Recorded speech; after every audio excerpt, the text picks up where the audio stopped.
amours, mon pays est Paris, pareil toujours. Pourquoi est-ce qu'on vous parle de Joséphine Baker avec Mélanie Griffon? Eh ben parce que cette femme-là a écrit tous ses enfants aussi, je suppose, non? Oui, oui, oui. En fait, c'est un très bel ensemble de lettres qui vont être mises aux enchères par la Maison Adair la semaine prochaine. Et c'est des lettres qui proviennent de l'entourage proche de Joséphine. Donc une partie vient de Ginette Renaudin, qui était son habilleuse.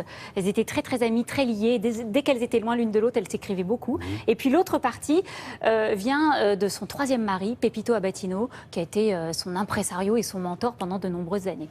Donc qu'est-ce qu'elles nous racontent, toutes ces lettres? Eh bien, elles nous racontent vraiment toute la vie, toute l'histoire de Joséphine.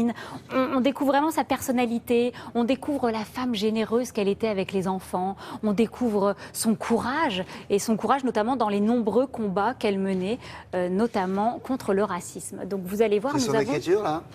Alors ici, ça c'est son quatrième mari qui lui écrit. Ah, qui lui écrit, voilà, Jo, My Love, enfin bon après c'est très, il faut vraiment se pencher dessus pour décrire tout cela. Nous avons rencontré le commissaire-priseur David Norman qui sera au marteau la semaine prochaine. Regardez. J'ai deux amours,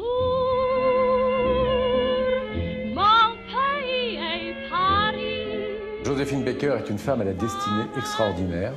Elle est née aux États-Unis dans un milieu très modeste en 1906, à l'époque où être noir aux États-Unis, c'était pas forcément très drôle. Et elle vient en France pour une tournée d'art nègre.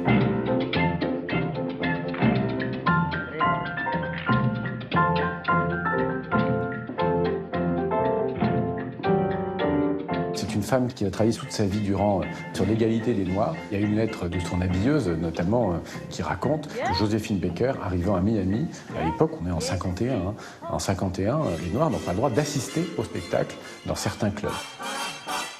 Joséphine débute demain soir à Copa City Cabaret. Et cela va être un très grand événement. Si elle réussit ce qu'elle a entrepris, ce serait une très belle victoire. Elle va faire inscrire dans son contrat qu'elle veut que les Noirs aient le droit d'assister à ses concerts.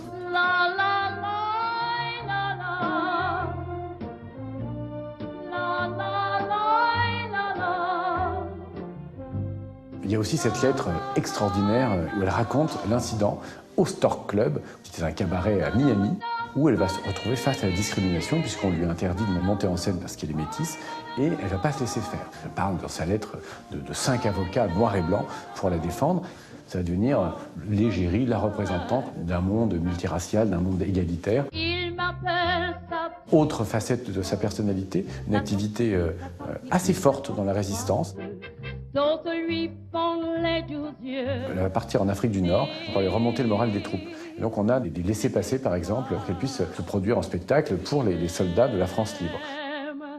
Et on dit également qu'elle a fait un petit peu de résistance en passant les langages codés dans ses partitions.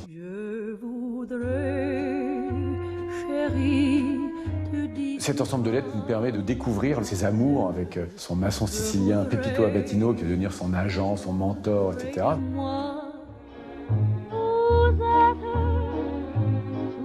Joséphine Baker n'a pas pu avoir d'enfants. Elle va adopter d'autres enfants de toutes races, de toutes origines. Elle a acheté à cette époque-là un immense château dans lequel elle a réuni cette tribu arc-en-ciel.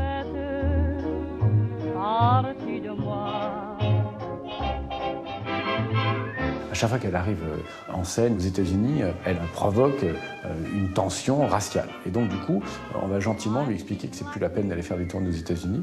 Sa carrière internationale va s'arrêter. Et en fait, Joséphine Baker, assez rapidement, va avoir des problèmes d'argent. Son château, le château de Mirande, elle va être obligée de le vendre. Cette femme va se retrouver avec ses 11 enfants, sans maison, sans toit et sans argent.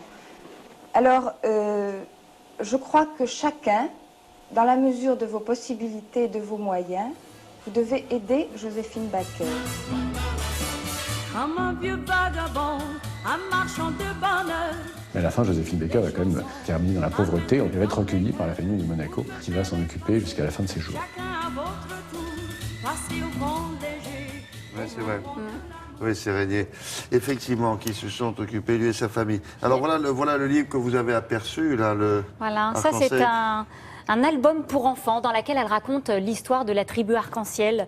Justement, elle avait écrit ça avec un écrivain néerlandais. Et là, il y a une petite dédicace à une dame qui était sans doute là pour le jour de la signature du livre.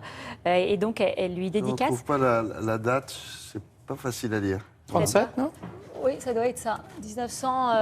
Ou 57 peut-être. 57 peut-être. Ouais, peut-être 57. Peut-être, Avec ouais, c'est Joséphine, très doux. la collaboration de Jo Bouillon. Jo Bouillon, c'était son mari. Quatrième mari, Quatrième voilà. mari, C'est voilà. ça. Il y a plein d'autres choses dans la vente, William. Il y a des jolies photos, il y a des affiches, des programmes de spectacle. Et tout ça a des estimations tout à fait raisonnables parce que on est dans le domaine du spectacle. Et c'est vrai que la cote des gens du spectacle dans le domaine des manuscrits, ça reste très, très raisonnable. On n'est pas dans un poème de Baudelaire. Donc, c'est des choses tout à fait abordables qui seront mises en vente jeudi prochain à 14h Merci par la beaucoup, Maison Adair. Mélanie. On continue.